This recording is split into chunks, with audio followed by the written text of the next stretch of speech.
Bonjour à tous, et aujourd'hui, nous allons parler des duels les plus épiques de l'histoire de la technologie militaire, sur Terre, sur l'eau, sous l'eau et dans les airs. Numéro 1. Le lieutenant Frank Mitchell contre le lieutenant Wilhelm Biltz. Le 24 avril 1918. La France. Avril 1918.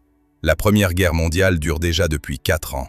Des millions d'hommes sont bloqués dans les tranchées, incapables d'avancer d'un seul pas. Les barbelés, l'artillerie et les mitrailleuses ont transformé la guerre en un sanglant immobilisme. Mais en mars 1918, l'Allemagne décide de tout miser sur un seul coup. La Russie vient de sortir de la guerre, ce qui signifie qu'1 million de soldats du front de l'Est peuvent être transférés vers le front de l'Ouest. Avant que les troupes américaines n'arrivent en nombre suffisant, l'Allemagne dispose d'une fenêtre d'opportunité très étroite. C'est sa dernière chance. C'est ainsi que débute l'offensive de printemps, la plus grande attaque allemande depuis le début de la guerre. L'un des objectifs est une petite ville française appelée Villers-Bretonneux. À première vue, c'est un endroit sans aucune importance. Mais elle est située sur une hauteur d'où l'on peut voir parfaitement la ville d'Amiens, le plus grand nœud ferroviaire des Alliés. Si l'on prend Villers-Bretonneux, on a Amiens dans le viseur. Si l'on prend Amiens, on coupe en deux les armées britanniques et françaises. Et alors, peut-être, la guerre pourrait se terminer. C'est pourquoi, dans la nuit du 23 au 24 avril, 1200 canons allemands ouvrent le feu sur les positions alliées. Des obus explosifs et du gaz moutarde s'abattent pendant des heures, sans interruption, jusqu'à l'aube. Faisons maintenant connaissance avec les protagonistes de cette histoire. Du côté britannique se trouve le lieutenant Frank Mitchell. Son char est un Mark IV, identifié simplement comme numéro 1. C'est un char lourd britannique de 28 tonnes. Sa forme rhomboïdale et maladroite ressemble davantage à une chenille de fer qu'à une machine de guerre. Il est équipé de 2 canons de 6 livres montés sur les côtés de la coque, ce qui signifie que pour tirer vers la gauche, il faut tourner tout le flanc du char vers la cible. Sa vitesse maximale est de 6 km/h, plus lent qu'un homme qui court. L'équipage normal compte 8 hommes. Mais le matin du 24 avril, il n'y a que 4 hommes dans le char de Mitchell. Les autres ont été mis hors de combat par le gaz moutarde avant même le début de la bataille.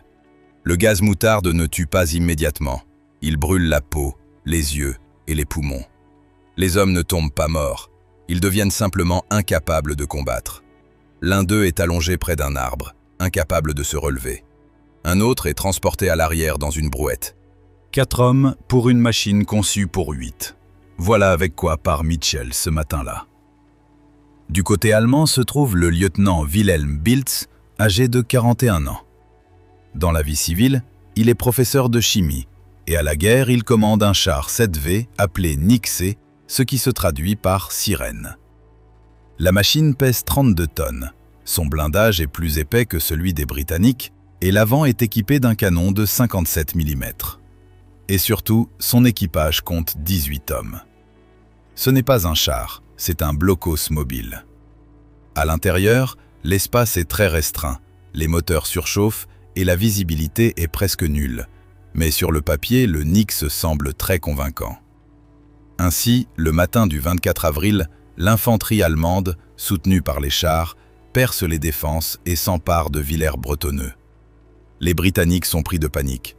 3 chars Mark IV, 2 sans canon et armés seulement de mitrailleuses, et un avec des canons, justement celui de Mitchell, reçoivent l'ordre d'avancer vers la ligne de repli près du village de Cachy et de tenir la position à tout prix.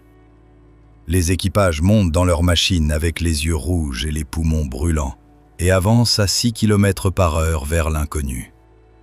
Et c'est précisément à ce moment que commence quelque chose qui ne s'était jamais produit dans l'histoire de l'humanité.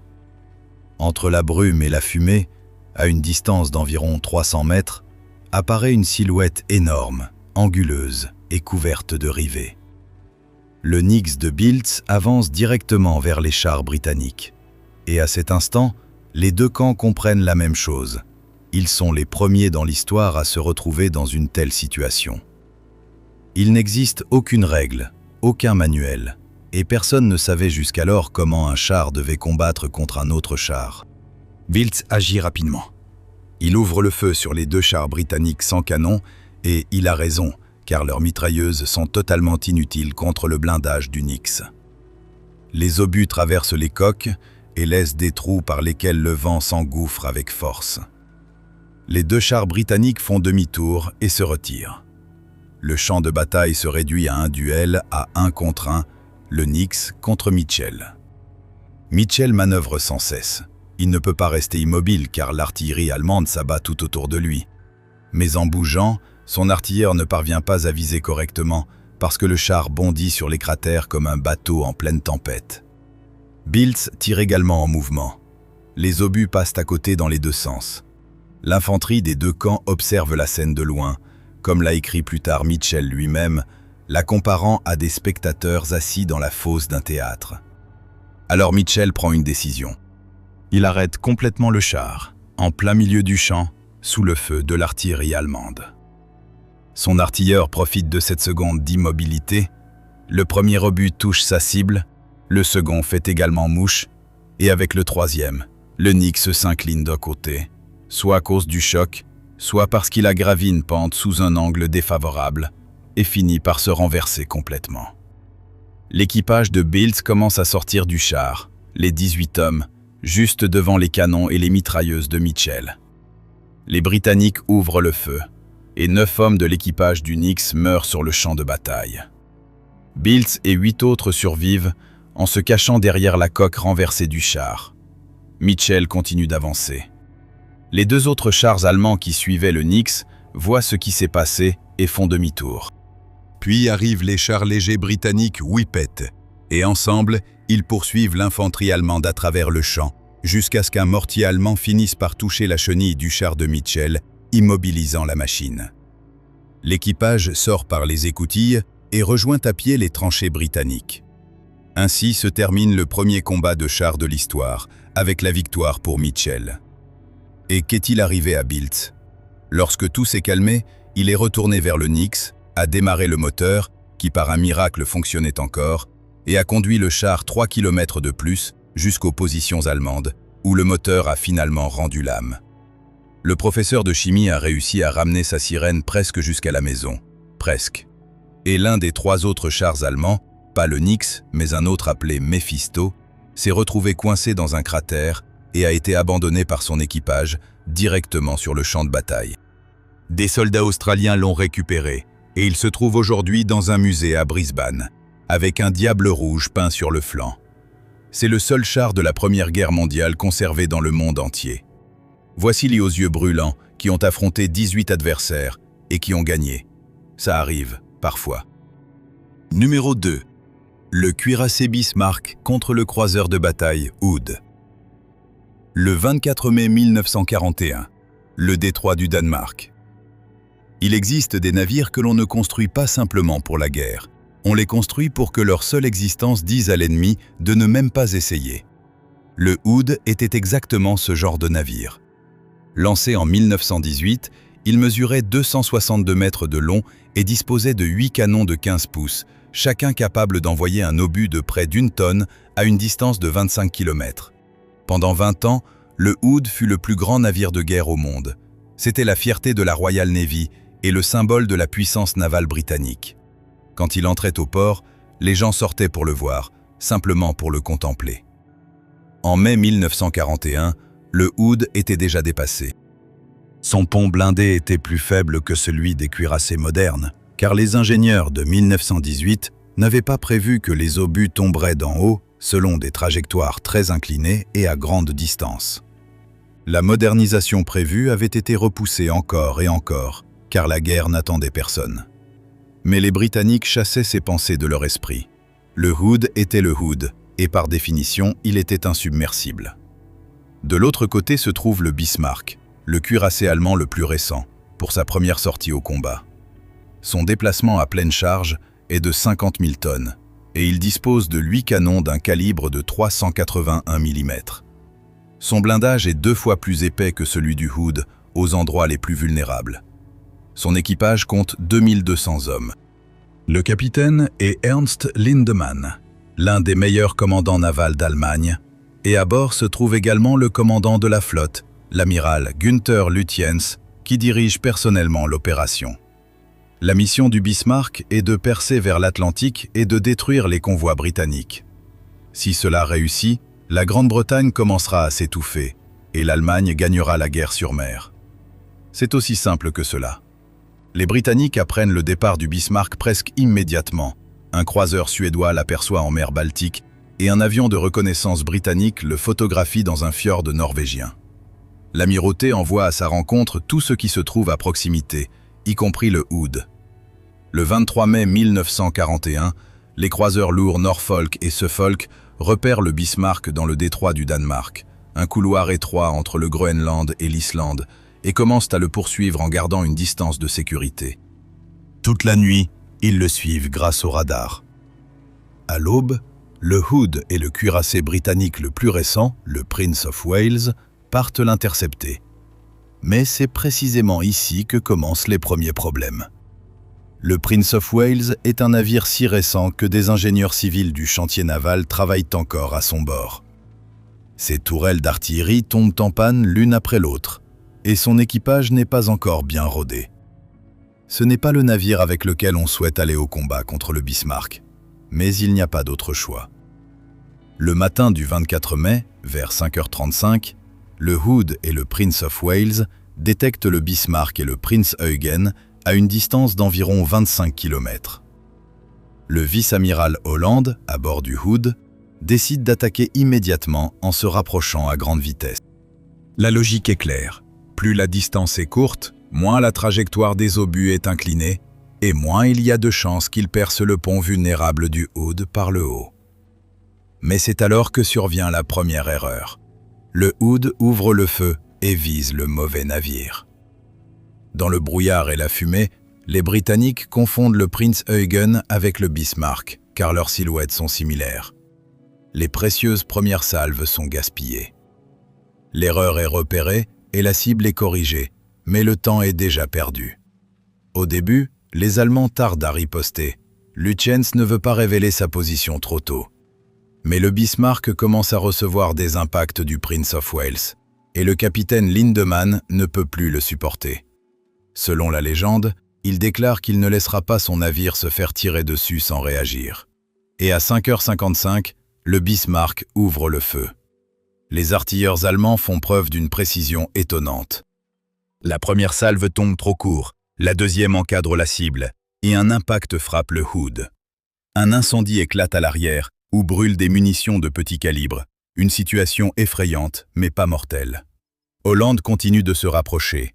Quelques minutes de plus, et le Hood présentera tout son flanc pour ouvrir le feu avec ses 8 canons. Ces quelques minutes n'arriveront jamais. À 6 heures précises, depuis une distance d'environ 14 km, une nouvelle salve du Bismarck frappe le Hood de plein fouet. Un obus d'un calibre de 381 mm, presque une tonne d'acier, perce le pont et atteint les soutes à munitions arrière. À l'intérieur du Hood se trouvent environ 100 tonnes d'explosifs. Ce qui se passe ensuite ne dure que 3 minutes.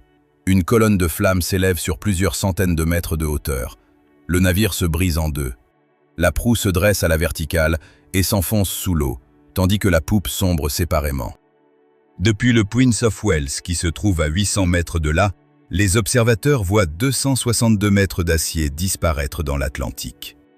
1418 hommes se trouvaient à bord du Hood. Seuls 3 d'entre eux ont survécu.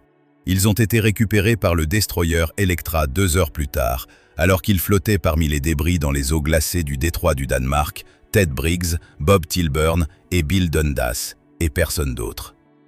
Le Prince of Wales reçoit plusieurs impacts. Ses tourelles d'artillerie continuent de tomber en panne l'une après l'autre, et il se retire sous le couvert d'un rideau de fumée. Le champ de bataille revient au Bismarck. Mais voici ce qui est intéressant. Avant de se retirer, le Prince of Wales parvient malgré tout à frapper le Bismarck 3 fois. Un obus perce la proue sous la ligne de flottaison, et le Bismarck commence à perdre du carburant. 1000 tonnes de fuel se déversent dans l'océan, laissant derrière elle une traînée d'huile. Sa vitesse diminue et percer vers l'Atlantique devient impossible. Lütjens met le cap vers les côtes de la France occupée. Des dizaines de navires britanniques le suivent déjà. Churchill donne personnellement l'ordre de le retrouver et de le détruire.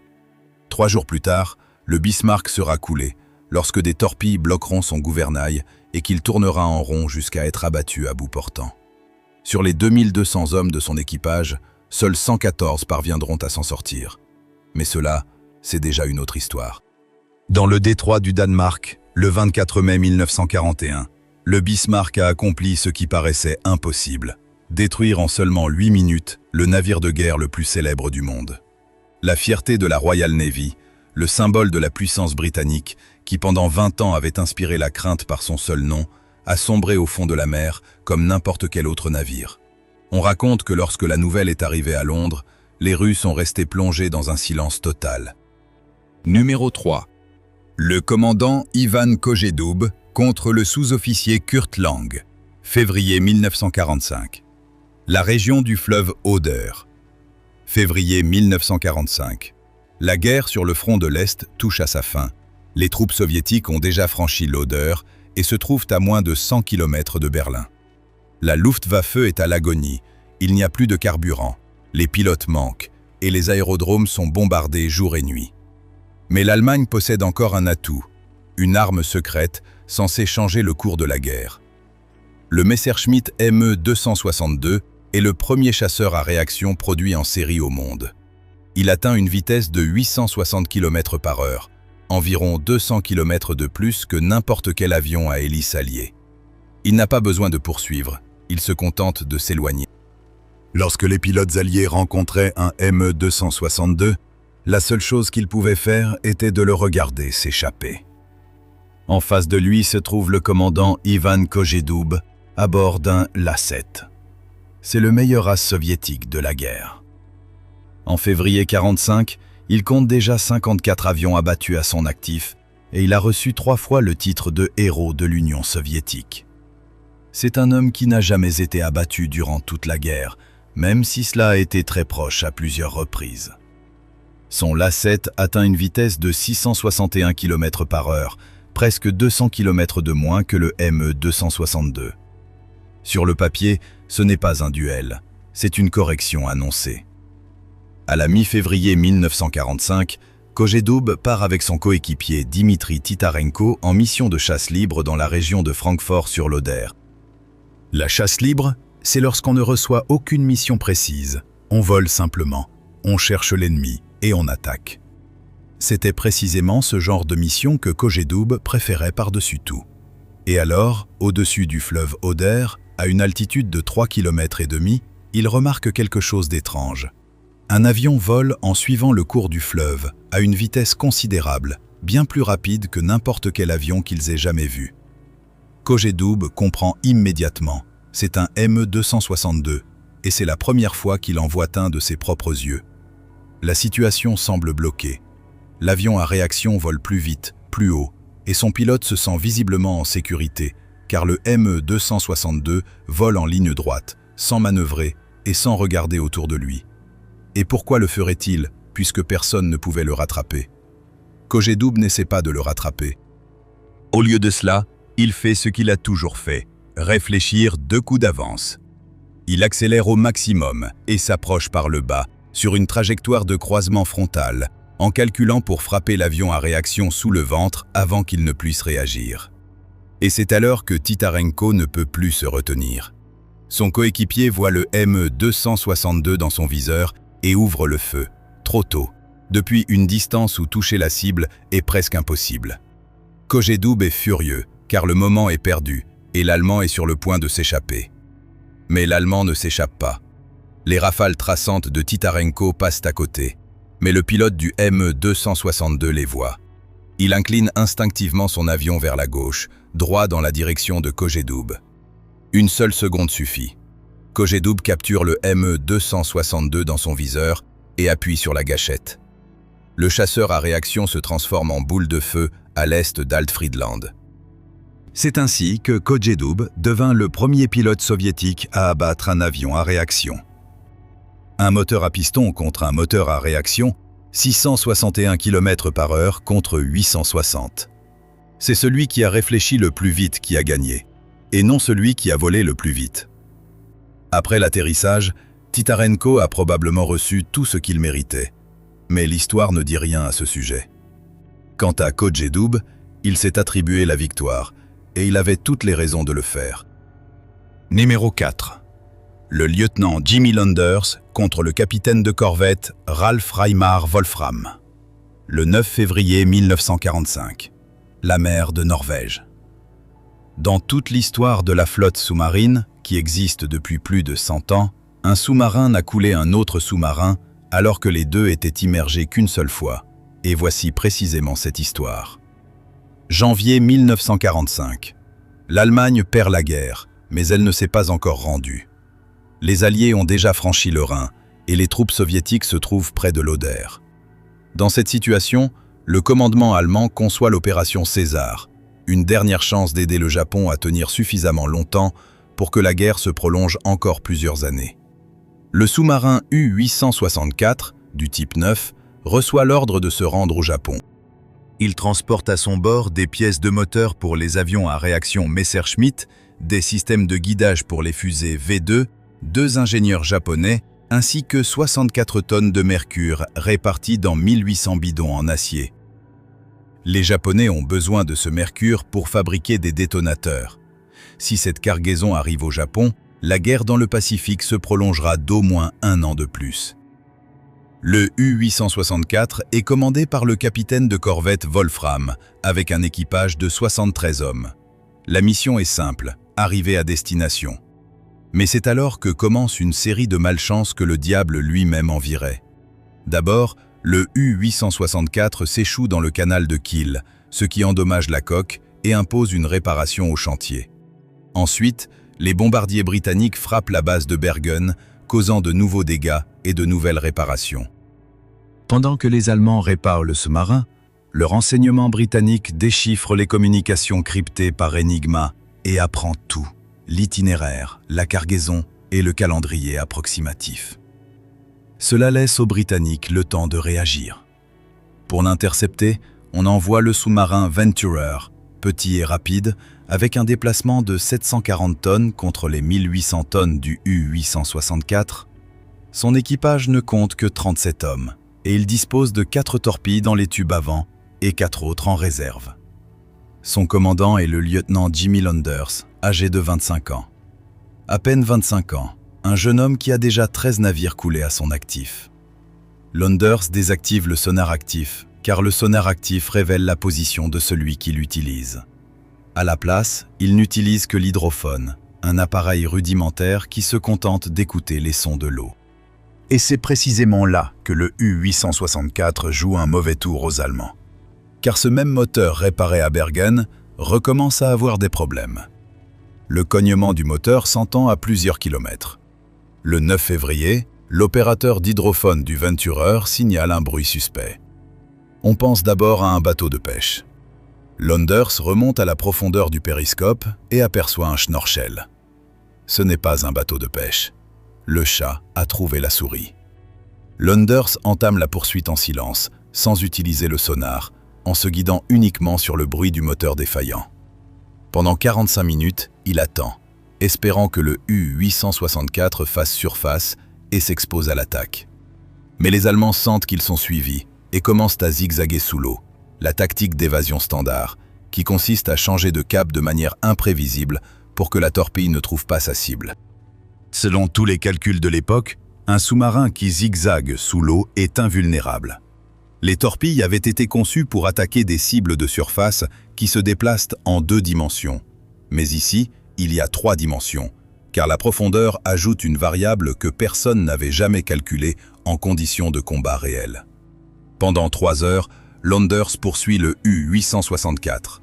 Pendant ces 3 heures, son navigateur et lui-même construisent à la main sur le papier un modèle mathématique pour calculer où se trouvera le sous-marin allemand dans 4 minutes s'il maintient le même rythme de zigzag à la même profondeur.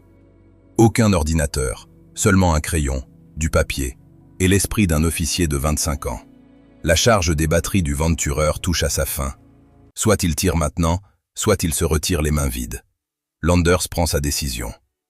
À 12h12, il lance 4 torpilles avec un intervalle de 17 secondes et demie entre chacune, à des profondeurs différentes, en éventail vers le point calculé où devrait se trouver le U-864 4 minutes plus tard.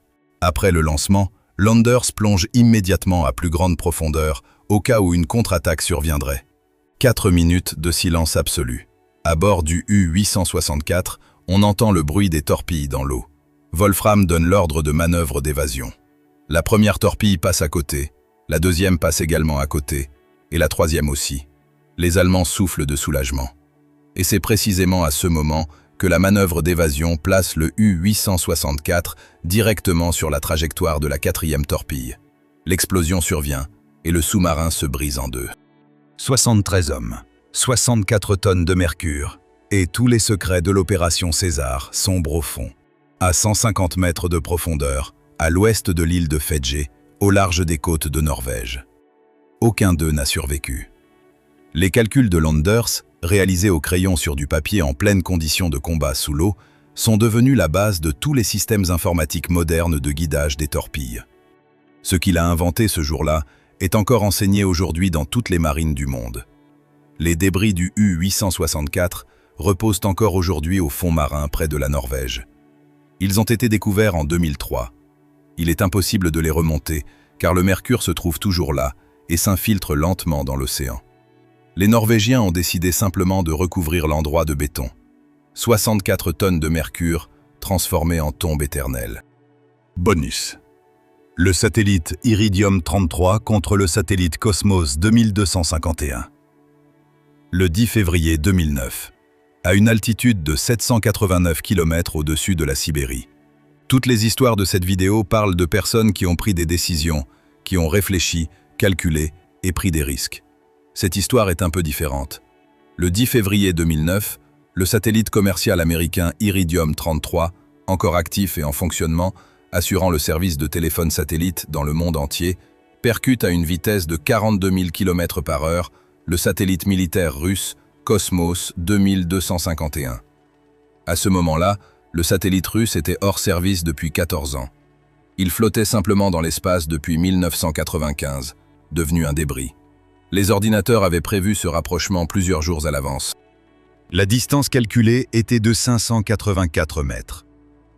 Les Américains ont décidé de ne pas manœuvrer, estimant le risque négligeable. Les deux satellites ont été détruits instantanément. 2600 fragments de débris se sont formés et une partie d'entre eux est encore en orbite aujourd'hui. C'est le premier duel spatial de l'histoire de l'humanité. L'un des participants était déjà mort avant même que cela ne commence, et l'autre ne savait même pas qu'il était en train de se battre. Personne n'a survécu et il n'y a aucun vainqueur. Si cette vidéo t'a plu, abonne-toi et laisse un like. La prochaine vidéo est déjà en préparation.